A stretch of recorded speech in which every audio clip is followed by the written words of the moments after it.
What it is, what it ain't. It's your girl Umbrella, and I am back with another video. Okay, so in this video, we are continuing our Black Pioneers Black History Month edition. As we know, it is the last week of Black History Month, so I'm trying to push to make two more videos. So this is the first of the last videos of the Black History edition. Um, Black Pioneers. So I am going to be still uploading Black Pioneer videos just to talk about Black excellence in the Black community, but this is just the Black History Month edition. So we are coming to a close. It is kind of sad, but I hope that you guys found my videos this month very interesting, and I'm excited for March. I'm excited for new popping videos, new ideas. So I want all of y'all to keep it locked right here. Make sure y'all following me. Make sure y'all subscribing. Y'all liking each video so I can come harder with the content. You already know what it is. It is Umbrella. So with all that being said, we are going to get into the video. First and foremost, the Black pioneer that I'm going to talk about is Jean-Michel Basquiat. And I just love the name Basquiat. It's just so like luxurious. And I love that it's a black man. Like, that's his name. Like, Basquiat. Like, wow. Really, really cool. But anyway, I first heard his name actually in a Dave East song. I can't remember it right now. I love Dave East, but I can't remember it right now, so I will put it below the screen if I feel like I can hear it in my head, but I don't know what the name of it is. But anyway, if you know what it is, if you know what the song is, comment below and tell me what song it is. But I'm gonna still try to figure it out and leave it at the bottom of the screen. But anywho, I first heard his name in one of his songs, and I think it was, the lyric was, "I can paint a picture like I'm Basquiat." So I always wanted to know who that was. So this is the perfect time to do some research, find out who that is.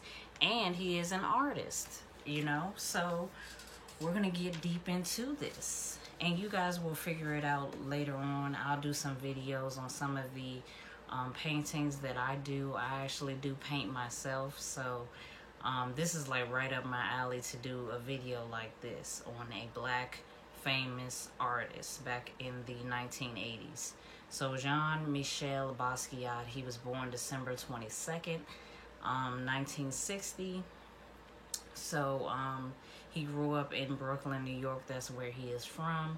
His mother is Puerto Rican and his dad is Haitian. So having him being mixed in black culture with two predominant black cultures is where he got some of his inspiration for his paintings later on in his career. And he started off doing graffiti on subways and trains in New York. And he really started to do that like after high school. So he left high school actually like a couple of months before he was supposed to graduate. And he left and he just started to get his career popping, excuse me. So what he did first, which I think is dope and it's cool, is he started to do like graffiti, of course, on the subways and the trains. But to get some money, he hustled on the New York streets, and he started to put his artwork on crew necks and postcards, and he would sell it on the street to get some change, you know what I'm saying? So I think that's cool. I always admire a hustler doing that thing. So that's how he started off. He really got people's attention with his artwork on buildings and subway trains, and his tag name was Samo, I believe. So that's where he started to hit people's attention, and then he just grew up from there. You know, the glow up was there, the artwork was there, and the type of artwork he did was graffiti, but he started to do paint.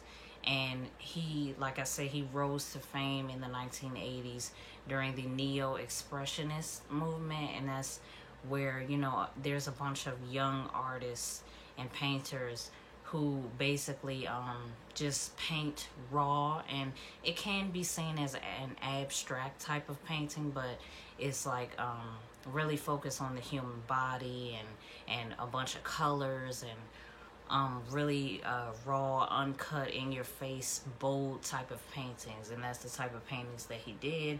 I will put pictures of him and his artwork up here. You know, he rose to fame. He started to, you know, collaborate with the famous Andy Warhol, and they did a whole series together where they did a bunch of paintings based off of corporate companies and cartoon characters. So that was cool. That was where people remember him and him being famous the most.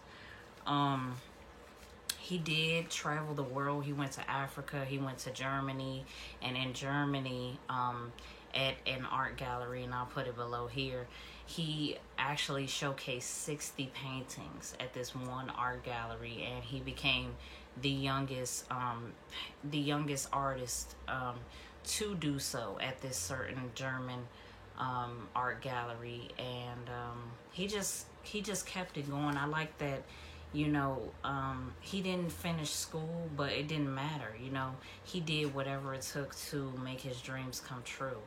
And I always think that's cool, because I feel like in our culture we're always expected to do things like finish high school or go to college, but sometimes we just don't have the money, or we just, you know, circumstances happen and we just can't do it, you know.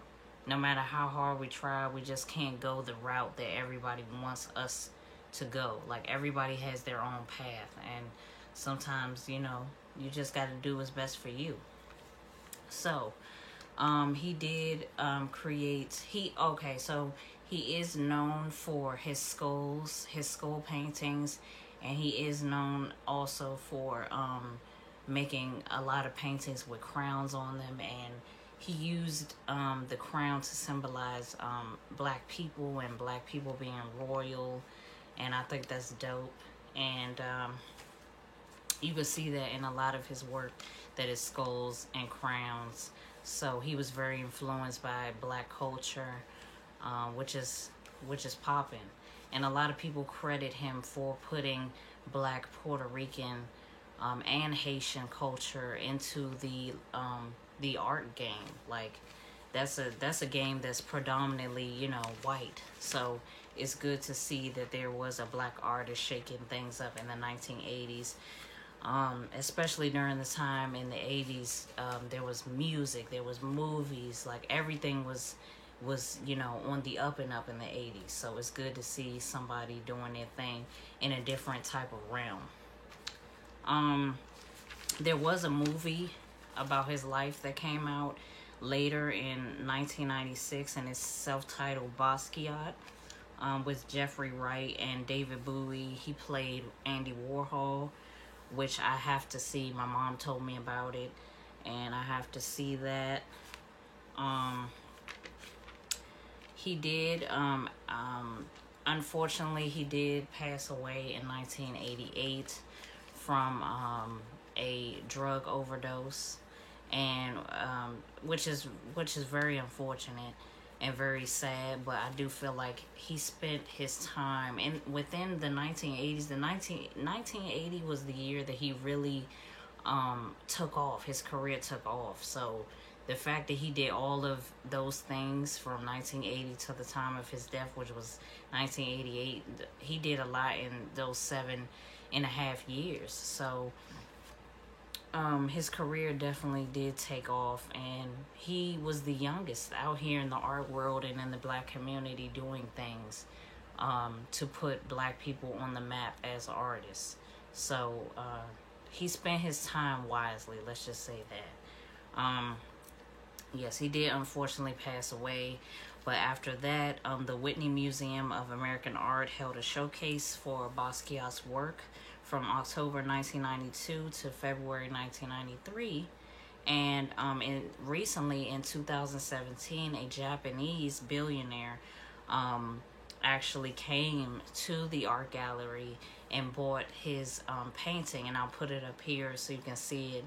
And it's I believe it's called Untitled, and it's like of a skull, and it's really deep, a deep painting. And he actually did this painting in 1982. So this Japanese billionaire, he actually bought it for, I believe it was, most of his paintings were on sale for $50,000 around the time that he was alive, which is a lot of money, which is dope. So by the time that he did die, unfortunately, um, his his paintings really grossed to close to $100 million.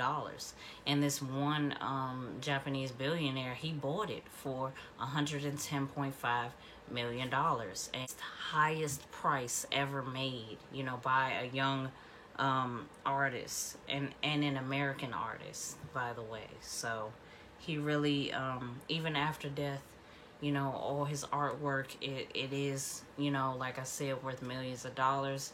And he did his thing, you know, while he could. And I will say that just because he died of a drug overdose, sometimes you need somebody to talk to. And I feel like in our community, sometimes we do self-medicate, and we keep it to ourselves. And it's not something that we should be taking lightly. We should make sure we check in with our friends. And, you know, if you know somebody that's self-medicating and they need some help, you need to be a good friend and, you know, go to them while they're still here, and talk to them. You know, don't be, you know, forceful with it, but just talk to them and make sure that they're okay while they're still here.